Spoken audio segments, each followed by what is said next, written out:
commence. L'or des dragons. Dans un petit village de montagne, vivait autrefois un boucher qui ne gagnait pas beaucoup d'argent. Il vendait de la viande de vache. Les gens du pays élevaient des poules, des oies, des cochons. Alors, il n'achetait pas de viande de vache. Un jour, cependant, ce coquin de boucher trouva le moyen de faire venir des clients. Son fils marqua sur la vitrine grand arrivage de viande de dragon, qualité exceptionnelle. Et il se mit à vendre de la viande de vache en faisant croire que c'était de la viande de dragon. Les clients accoururent par dizaines. Tous voulaient manger de la viande de dragon. Le boucher prétendait que c'était très bon pour la santé, que cela rendait fort, solide et intelligent. Il leur racontait qu'il partait toutes les semaines au pays des dragons pour en rapporter la viande, même si c'était très dangereux, et qu'il la mangeait directement cuisse de l'un de ces dragons. Grâce à ce mensonge, le boucher vendait toute sa viande de vache et il devint riche. On venait de très loin pour acheter la fameuse viande. Il avait beau augmenter chaque mois les prix, il avait toujours plus de clients. Au bout d'un an, il avait gagné beaucoup d'argent. Il possédait un immense troupeau de centaines de veaux et de vaches. Mais voici ce qui arrive. On parlait tellement de cette délicieuse viande de dragon que la nouvelle parvint aux oreilles de Gros-Gris-Gras, le roi des dragons. « Quoi » hurla Gros-Gris-Gras.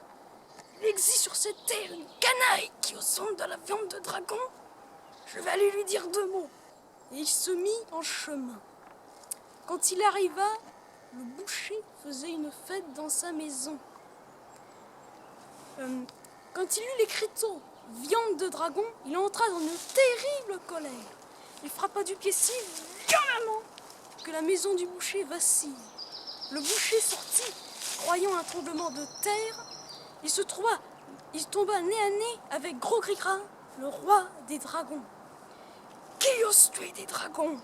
hurla Gros-Gris-Gras.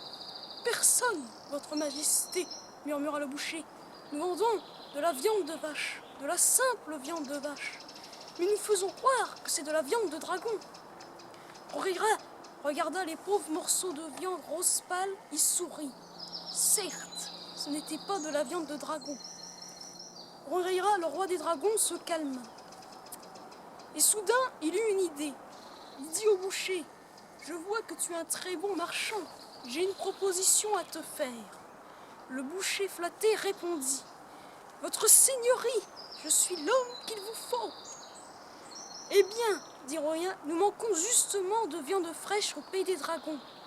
Je t'achète tout ton troupeau. En échange, tu auras tout l'or des dragons que tu voudras. » « D'accord, d'accord, d'accord, s'écria le boucher en se frottant les mains. Alors le dragon rassembla le troupeau et partit avec. « Et mon or ?» réclama le boucher. « Ah oui !» s'exclama Gros-Gris-Gras. « J'allais oublier de te payer. » Gros-Gris-Gras s'accroupit au bord du chemin et fit un gros caca. « Mais ce n'est pas de l'or !» rouspéta le boucher. « Comment ça, ce n'est pas de l'or ?» s'exclama Gros-Gris-Gras en riant. Toi qui racontes que tu connais si bien les dragons, tu devrais savoir que c'est ce que nous appelons l'or des dragons. C'est une histoire écrite par Michel Piquemin.